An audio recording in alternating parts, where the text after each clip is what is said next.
So, good morning. So I'd like to thank Jonathan and Norman for inviting me to this meeting. It's always great to come to Montreal. There's a nice buzz about it, but it's particularly true over the race weekend. So thank you very much. So I was asked to speak about adjuvant therapy in early stage non-small cell lung cancer.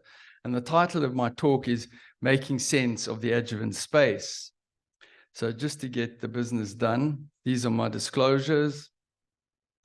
My talk touches on most of the CanMed proficiencies, and only the Canadians will know what that is. And I was instructed to do this, so I think that's fine. Now, when I was thinking about giving this talk, I was thinking, well, where do I start with it? And it called to mind one of my favorite quotes from Winston Churchill, and that is, those that fail to learn from history are doomed to repeat it. So I think that's the starting point. So where did this all start? And as Norman alluded to, it started with the early adjuvant chemotherapy trials. And of course, the gold standard is BR10. So I'm not going to describe BR10 in any detail, but I just want to make 3 points. The first is that at the time of the publication of BR10 in the New England Journal in 2005, the median follow-up was 6.1 years. The second thing is that the median recurrence-free survival, and we're all talking about event-free survival, but the median recurrence-free survival was 46 months in the observation arm. And the last point that I'd like to make is I'd like you just to focus on the lower panel of the Kaplan-Meier curves. And on the left-hand side, you've got the overall survival in stage 1 disease. And on the right-hand side, you've got the overall survival in stage 2 disease. And the point that I'm trying to make here is that if you have an efficacious intervention, it always does better in stage 2 and stage 3A. And you'll notice that many of the trials that we're going to discuss, the primary endpoint is always in stage 2 or stage 3A. So what about adjuvant immunotherapy? So to date, there have been 2 studies presented and published. IMpower10 is the first one. This was adjuvant atezolizumab after adjuvant chemotherapy in resected stage 1B to 3A non-small cell lung cancer. And I'm not going to repeat that again because every study that I'm going to present is in stage 1B to 3A.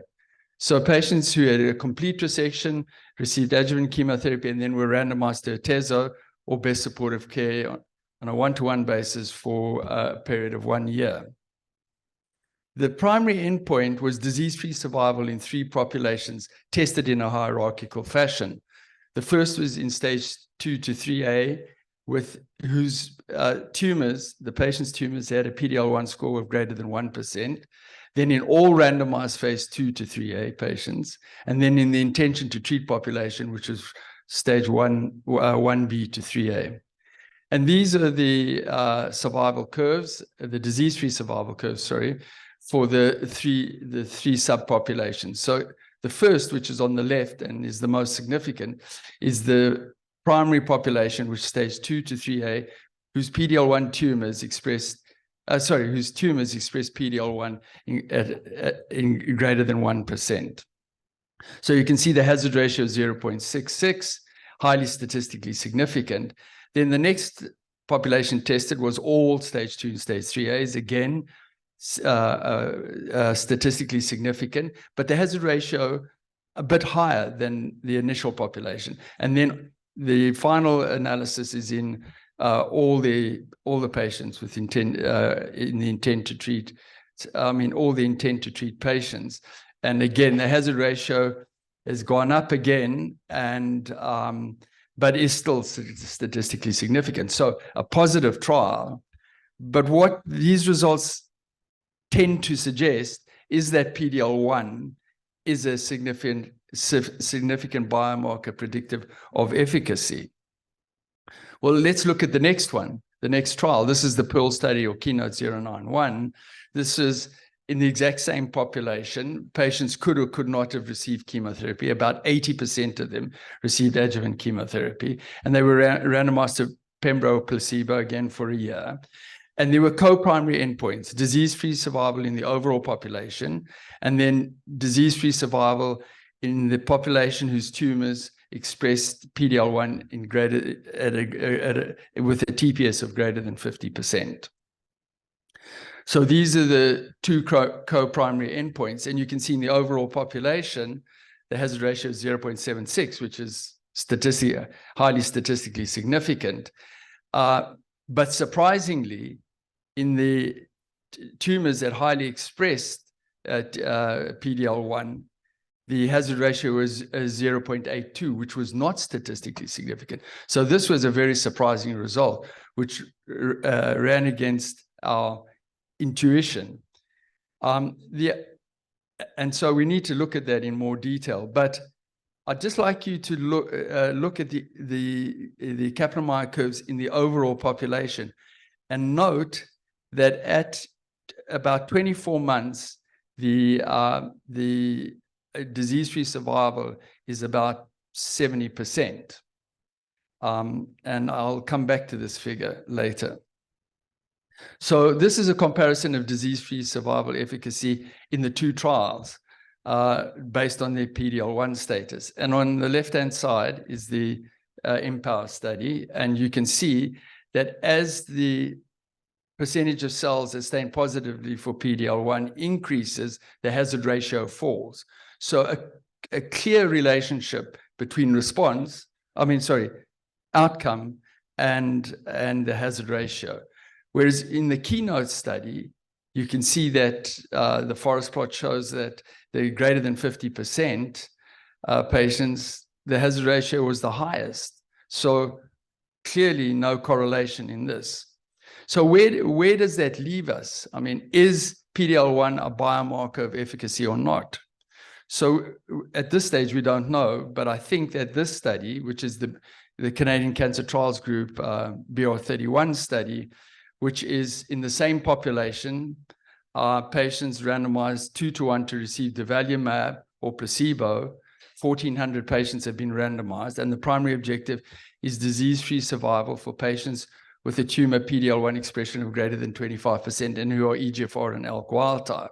So I think this trial will give us more information. This trial is clearly based on a PD-L1 endpoint, and the good thing about this trial is that we have almost a complete set of resected tumors, and we have serial bloods on all patients. So this is going to be a very powerful tool moving forward for looking at gene expression and evolution of disease. So I think, hopefully we'll be able to answer that. So in conclusion, although the data is based on interim analyses, it would appear that adjuvant checkpoint blockade, post-complete resection of early stage non-small cell lung cancer, increases disease-free survival in stages 1B to 3A. In line with other adjuvant studies, patients with stage 2 to 3A appear to benefit the most. And the role of PD-L1 status in selecting patients for checkpoint therapy requires further clarification. So now what about oncogenic drivers? And I'm only going to cover one study, and this study was presented a week ago in the plenary session of ASCO, and everybody knows the results, and everybody has presented this data this morning, so I apologize for boring you. But so again, it's in the same stage, completely resected tumors. The only difference is that the tumors had to have one of the common EGFR mutations, either an exon 19 deletion or a point mutation. Patients were randomized to osimertinib or placebo, and they received the treatment for up to 3 years.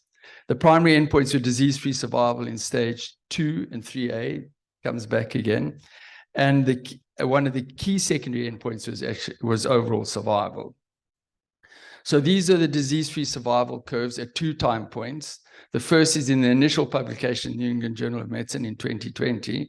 And as you can see, the hazard ratio is 0.2, which is highly statistically significant. And then this is the follow-up publication in JCO in January of this year. And the hazard ratio has been maintained, and again, highly statistically significant in favor of the osimertinib over the placebo. And you can see that the curves separate beautifully. Now, this is the data that has been presented at ASCO. And so this is the overall survival in the primary population, which was the stage 2 and 3A patients. And as you can see, the hazard ratio is 0.49 and is highly statistically significant, and the curves separate beautifully. And then in the overall population, similar hazard ratio, again, significant, and it looks as though the osimertinib is efficacious in all stages. And when you look at the overall survival across all subgroups in the study, regardless of sex, age, smoking history, etc., all subpopulations benefited from the intervention. So what can we conclude? And this is part of the conclusions of the authors, and that is that the disease-free survival benefit in ADAURA has translated statistically into a significant overall survival benefit with adjuvant osimertinib, both in the primary population, which is the stage 2 and stage 3, and the overall population with identical hazard ratios and statistically significant. So I think we can say with certainty now that in patients with early stage disease whose tumors express the common EGFR mutations, because there's 15% of them will not have the common EGFR mutations, that the standard of care is now to receive adjuvant osimertinib post-resection. So I was asked just briefly by Jonathan to comment on neoadjuvant studies. And I've noted from the first 3 speakers who kindly gave my talk, that all of you are being particularly gentle with this subject. So I'm going to throw the cat amongst the pigeons, and I'm going to start to be controversial, which will lead into hopefully a great discussion later on and a great debate. So as far as I'm aware, we have 4 large randomized phase 3 studies in the neoadjuvant setting. 3 of them gave adjuvant immunotherapy post-resection, and only Checkmate 816, where's Patrick? Anyway, Checkmate 816 did not, and they ought to be congratulated on that. So all 4 have been presented, and only 2 published to date. And the two that have been published are Checkmate 816 and the Keynote 671, which was presented at ASCO last week, and the New England Journal publication came out at the same time. So I just randomly chose 2 of them and decided that I would show the Kaplan-Meier curves for event-free survival.